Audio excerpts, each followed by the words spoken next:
ஆந்திர மாநிலம் திருப்பதி அருகே தெலுங்கு தேசம் கட்சி வேட்பாளர் தாக்கப்பட்டிருக்கிறார். அண்மை செய்தியாக பார்க்கிறோம். காரில் சென்றபோது வழிமறைத்து தாக்கப்பட்டிருப்பதாக தகவல் வெளியாகியிருக்கிறது. வாக்குப்பதிவு இயந்திரங்கள் வைத்திருந்த அறையை பார்வையிட சென்றபோது காரை வழிமறைத்து தாக்கியிருக்கின்றனர். சந்திரகிரி தொகுதியின் தெலுங்கு தேசம் கட்சி வேட்பாளரான புலிவர்த்தி தாக்கப்பட்டிருக்கிறார். தற்போது இந்த தாக்குதலுக்கு ஒய்எஸ்ஆர் காங்கிரஸ் கட்சியினர்தான் காரணம் என்று குற்றச்சாட்டு எழுந்திருக்கிறது.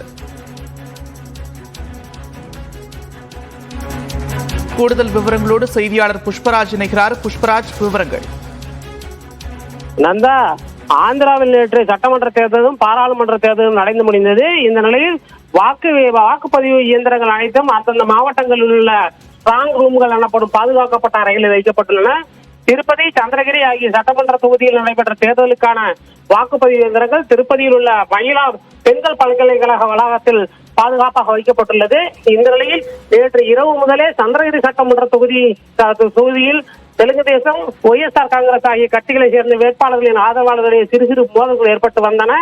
இந்த நிலையில் இன்று மதியம் சந்திரகிரி சட்டமன்ற தொகுதியில் தெலுங்கு தேசம் கட்சி வேட்பாளர் புலிவர்த்தி நாணி வாக்குப்பதிவு இயந்திரங்கள் வைக்கப்பட்டுள்ள அறையை பார்வையிடுவதற்காக அங்கு தன்னுடைய காரில் ஆதரவாளர்களுடன் சென்று கொண்டிருந்தார். அப்போது பெண்கள் பல்கலைக்கழக வளாகத்தில் தயாரான நிலையில் பயங்கர ஆயுதங்களுடன் காத்திருந்த ஒய்எஸ்ஆர் காங்கிரஸ் கட்சி தொண்டர்கள் நாணி கார் மீதும் அவருடைய ஆதரவாளர்கள் வந்த கார் மீதும் பயங்கரமாக கொடூரமாக தாக்குதல் நடத்தினர். பயங்கர ஆயுதங்களுடன் தாக்குதல் நடத்தப்பட்ட நிலையில் கார் கண்ணாடிகள் அடித்து உடைக்கப்பட்டன. இதனால் சிறு காயமடைந்த நாணி அங்கிருந்து காரில் இருந்து வெளியே வந்து தன்னை பாதுகாத்துக் கொள்வதற்காக தான் வைத்திருந்த துப்பாக்கியை எடுத்து அவர்களை சுட முயன்றார்.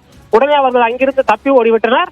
இதனால் இது பற்றி தகவல் அறிந்த தெலுங்கு தேச கட்சி தொண்டர்கள், நாணி ஆதரவாளர்கள், ஜனசேனா கட்சி தொண்டர்கள், பாஜக தொண்டர்கள் ஆகியோர் விரைந்து சென்று அங்கு தற்போது போராட்டத்தில் ஈடுபட்டு வருகின்றனர். இந்த நிலையில் தெலுங்கு தேச கட்சி தொண்டர்கள் அனைவரும் அங்கு வர வேண்டும் என்று வாட்ஸ்அப் மூலம் அவர்கள் வாட்ஸ்அப் குழுக்கள் மூலம் தகவல் அளித்து வருகின்றனர். இதனால் தொண்டர்கள் அங்கு விரைந்து சென்று கொண்டுள்ளனர். இதனால் திருப்பதியில் பெரும் பதட்டம் ஏற்பட்டுள்ளது. நந்தா,